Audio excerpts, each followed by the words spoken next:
श्री गजानन विजय ग्रंथ अध्याय 3 श्री गणेशाय नमः. जय जय सच्चिदानंदा श्रीहरी. कृपा करावी लवकरी, तुम्ही पदनताच्या वरी कधी न कठोर झालात. तू करुणेचा सागर, तू दीनजनांचे माहेर, तू भक्तासी साचार, कल्पतरू वा चिंतामणी. ऐसा तुझा अगाध महिमा, संत गाती राघवा रामा. दास गणोशी पुरुषोत्तमा, पावा वेळ करू नका. असो बंकटलाला घरी, राहते झाले साक्षात्कारी. दीन दुबळ्यांचे कैवारी श्री गजानन महाराज. लांब लांबोनी भक्त येती, समर्थांते वंदिती. मधु तेथे माशा जमती, न लगे करणे आमंत्रण. एके दिनी काय झाले ते आता सांगतो वहिले. महाराज होते बसलेले निजासनी आनंदात. ती प्रभातीची होती वेळा, प्राची प्रांत ताम्र झाला. पक्षी किलकिलाटाला करू लागले वृक्षावर. कुक्कुटाचे होती स्वन, मंद शीत वाहे पवन. वृद्ध करीती नामस्मरण, शय्येवरी बैसोनिया. उदयाचली नारायण, येऊ पाहे हर्षे करून. तेणे तमपलायन करू लागला कंदरीसी. परम भाविक सुवासिनी रतसडा सम्मार्जनी. वत्सधेनूस पाहुनी तोडू लागली चराटे. ऐशा त्या रम्म वेळेस एक साधू शेगावास. येता झाला दर्शनास श्री गजानन साधूंच्या. तो भिकार गोसावी, मानमान्यता त्याची राहावी. कोठोनिया सांगा बरवी श्रीमंतांच्या मंडळीत. भगवी चिंधी डोक्यास, झोळी वाम बगलेस. होती एक नेसण्यास फाटकीसी लंगोटी. मृगाजिनाचा गुंडाळा पाठीवरी होता भला. ऐसा गोसावी बैसला कोपऱ्यात एकीकडे. दर्शनासी भीड फार, होऊ लागली साचार. अशा स्थितीत मेणार सवडत कशी त्या गोसाव्यास. तो ठाईच बैसोन करू लागला चिंतन. म्हणे समर्थांचे चरण दृष्टी पडणे कठीण मला. समर्थांचा लौकिक भला मी काशीत ऐकला. आवडीने नवस केला भांग स्वामीस अर्पण्याचा. मी तो मम हेतू मनात जिरून जाया पाहे येथ. या श्रीमान मंडळीत माझ्या नवसास कोण पुसे. गांजाचे नाव काढता लोक मजला देतील लाथा. मी तो आलो फेडण्याकरता नवस गांजाचा शेगावी. माझ्या नवसाची ती मात सांगू तरी कवणाप्रत. येथे एकही ना दिसत प्रेमी या शांभवीचा. जी वस्तू ज्या आवडे खरी, तिचाच तो नवस करी. आणि मानी सर्व तो परी, हीच वस्तू उत्तम. ऐसे नाना विचार गोसावी करी साचार. झाला होता परम आतुर दर्शन घ्याया समर्थांचे. ते त्याचे मनोगत जाणते झाले. समर्थ बोलते झाले इतरांप्रत. आणा काशीचा गोसावी. तो पहा त्या कोपऱ्याला आहे बिचारा दडून बसला. हे ऐकता आनंद झाला गोसाव्याला परमावधी. आणि बोलला मनात, त्रिकालज्ञ हे खरेच संत. मी जे बोललो मनात हे सर्व यांनी जाणले. ज्ञानेश्वरीत षष्ठाध्यायी जी गोष्ट कथिली पाही, की स्वर्गलोकीच्या कथा त्याही समजतात योगीवरा. त्याचे आले प्रत्यंतर मला येथे साचार. धन्य धन्य हा साधूवर त्रिकालज्ञ महात्मा. न बोलता माझा नवस जाणतील हे पुण्यपुरुष. त्याचे प्रत्यंतर यावयास अवधी उरला थोडका. मंडळींनी गोसाव्याला पुढे आणून उभा केला. तो महाराज वदले तयाला काडझोळीची पोटळी. जी 3 महिनेपर्यंत रक्षण केलीस झोळीत, त्या पोटळीचे आज येथ हो देगा पारणे. गोसावी पदी लागला गहिवर त्यासी दाटला. गडबडा लोळू लागला बालका परी स्वामी पुढे. महाराज म्हणते गोसाव्याच पुरे आता उठून बैस. पोटळीच्या बुटीस काढ बाहेर झोळीच्या. नवस केलास ते वेळी नाही लाज वाटली. आता काही लावली चाळवा चाळवी निरर्थक. गोसावी होता महाधूर्त. तो बोलला भीत भीत जोडून या दोन्ही हात ऐसे नम्र वाणीने. मी बुटी काढितो नवस आपुला फेडितो. परी मागतो एक ते द्या दिनाला. आठवण माझ्या बुटीची नित्य राहावी आपणासाची. हीच इच्छा मानसीची आहे ती पूर्ण करा. तुम्हा बुटीचे प्रयोजन नाही हे मी जाणतो पूर्ण. परी बालकाची आठवण राहाया बुटी स्वीकारा. भक्तजी जी इच्छा करीत ती ज्ञातापूर्वीत. अंजनीचा वृत्तांत आणा मनी आपुल्या. अंजनी होती वानरी. तिने प्रार्थीला त्रिपुरारी, की तुम्ही यावे माझ्या उदरी वानर होऊन शंकरा. ते हराने मानिले महारुद्र पोटी आले. अंजनीचे पुरविले मनोरथ चंद्रमौळींनी. तेथे शंकरा कारण आडन आले वानरपण. तेवी माझ्या बुटीची आठवण राहया ते स्वीकारा. त्यातून तुम्ही कर्पूर गौर आहात साक्षात शंकर. म्हणून बुटीचा अभेर करू नको दयाळा. ज्ञानवल्ली शंकराने म्हटले आहे इज कारणे. ती इतरा आणि उणे परिभूषण तुम्हाला. महाराज किंचित घोटाले, परी अखेर होय म्हणाले. मायपूर्वी बालक लळे वेडे वाकुळे असले जरी. गोसाव्याने बुटी काढली, हातावरी घेऊन धुतली. चिलमीत घालून पाजली. पुण्यपुरुष गजानना ऐसा बुटीचा वृत्तांत कथिलासे कारणासहित तो आणून ध्यानात विचार करणे प्रत्येकी. काही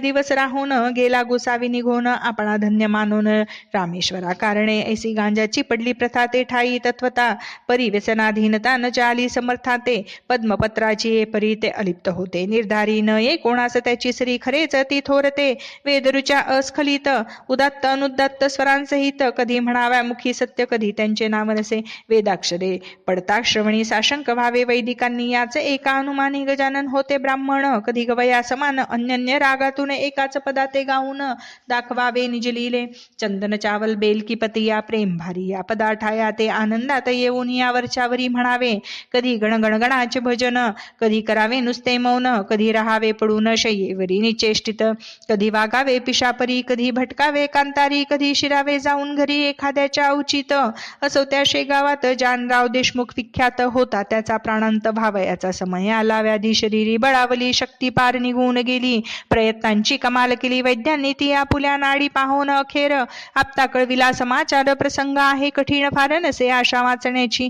आम्ही प्रयत्न केले अति परियश ना आले तीव्रती यांना आता घोंगड्यावरती काढून ठेवा हेच बरे ते ऐकता अवघे आप्त दुःख करीती अत्यंत जानरावा आम्हा प्रत सोडून तू जाऊ नको तुझ्या प्रित्यर्थ नवस केले नाना दैवता लागी भले पर न कोणी परी न कोणी पावले हाय हाय रे दुर्दैवा वैद्यांनी टेकिले हात प्रयत्न झाले कुंठित आता अखेरच्या यज्ञा परत करून पाहू एक वेळा बंकटलालाची ये घरी आहेत एक साक्षात्कारी त्यांच्या योगे शेगाव नगरी झाली प्रति पंढरपूर साधूने आणिल्या मनात काय एक नाही होत सच्चिदानंद बाबा प्रतज्ञानेश्वरांनी उठविले त्याचे पाहू प्रत्यंतर जा कोणी जोडा कर नका करू रे उगा उशीर वेळ अंत समयाची ते ऐकून एक आपता आला बंकट सदनाप्रत जानरावाची हकीकत बंकटलाला कथन केली जानराव देशमुखाचा समयंत काळाचा आला आहे जवळीसाचा म्हणून आलो तुम्हाकडे महाराजांचे चरण तीर्थ द्या कृपा करून मज प्रथ ते तीर्थ नोहे अमृत होईल वाटे जानरावा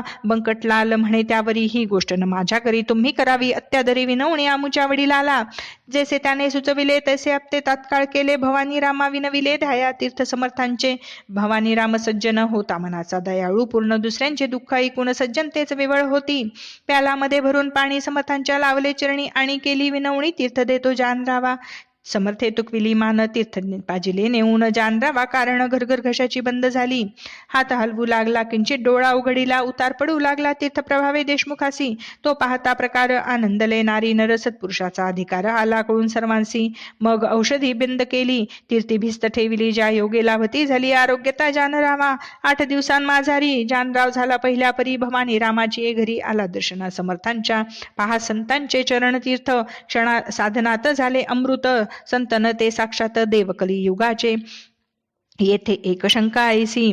येथे एक ऐसी शंका उत्थान पावे सहज देखा श्री गजानन सारिखा संत होता शेगावी मग तो तेथे असताना गेले न पाहिजे कोणी जाणा यमाजी पंताची या सदना परी हाच आहे कुतर्क संत मृत्यूना टाळी ती निसर्गाप्रमाणे वागती परी संकटाते वारी ती आगंतुक असल्यास ते सच्चिदानंद बाबासी ज्ञानेशे उठविले नेवाशासी परी ते अखेर आनंदीसी देह ठेविते झाले हो याचे रहस्य इतुकेचे आहे हे गंडांतर टाळी ती पाहे ते टाळणे काहीच नोहे अशक्य संत पुरुषाला मृत्यूचे 3 प्रकार आहेत जगी साचार त्यांची नावे क्रमवार देतो तुम्हा कारणे आध्यात्मिक आधी भौतिक आणि तिसरा तो आधी दैविक त्या तिघां माझी बलिष्ठ देख आध्यात्मिक मृत्यू असे आधी भौतिकाची तयारी कुपथ्याने होते खरी नाना प्रकारच्या शरीरी व्याधी निर्माण होतात त्यांचा जोर झाल्यावर मृत्यू येतो अखेर त्या मृत्यूचा परिहार करिता येतो औषधीने मात्र औषधी देणारा शास्त्रज्ञ असला पाहिजे पुरा औषधीचा पसारा आहे अवगत जयासी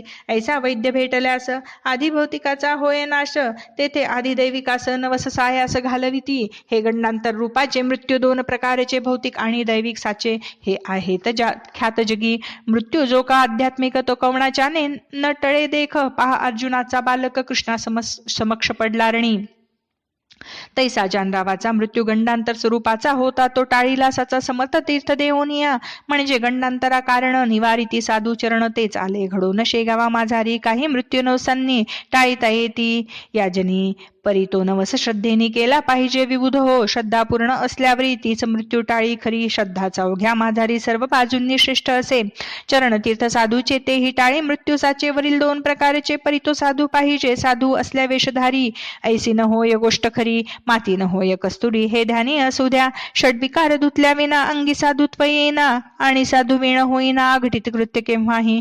म्हणून बहुरूप्या कारण जपणे आहे अवश्य जाण. उगीच पाहून पिवळे पण सोने पितळेस मानू नका. गजानन नव्हते वेशधारी ते पूर्ण साक्षात्कारी म्हणून तीर्थाने झाली बरी व्याधी ते जानरावाची. देशमुख बरा झाल्यावर भंडारा घातीला थोर साधू प्रत्यत साचार. बंकटलालाची ए घरी तीर्थे देशमुख बरा झाला परी स्वामींशी पेच पडला. त्यांनी मानसी विचार केला तो ऐका येणे रीती कडकपणा धरल्या विनाही उपाधी टळेना. स्वार्थ साधू प्रापंचिकांना साधुत्वाची चाड नसे. त्या दिवसापासून आणू लागले अवसान. स्वामी महाराज दयाघन वरपांगी कडक झाले. हा त्यांचा कडकपणा असह्य झाला इतरांना परी त्यांच्या भक्तांना काही न त्याचे वाटले. जेवी नरसिंह अवतार इतरांसी वाटला क्रूर परी कयाधूचा कुमार मुळीन भ्याला त्या रूपा. वाघीण इतरा भयंकर परी तिचे जे का असेल पोरते तिच्याच अंगावर निर्भयपणे क्रीडा करी. असो आता गोष्ट दुसरी सांगतो मी तुम्हा खरी. कस्तुरीच्या शेजारी बसल्या माती मोल पावे. चंदनाचा शेजार असला थोडा बहुतही वर वासित होतो साचार. हा न्याय निसर्गाचा. वासितही वर झालेला चंदन मानेला पणाला परी त्याच्या फजितीला पारावर न राही पुढे. जेथे ऊस निपजतो तेथेच निवडुंग उगवतो. जेथे मोगरा वाढतो तेथेच येतो पिंगुळ. जेथे साधू सज्जन तेथेच मैंद निर्माण. हिरेगारा एकवटून खाणी माझी राहती. स्थान एक म्हणून किंमत नाही समान तेज. हिऱ्याचे हिऱ्या लागून भूषवीन गारेला.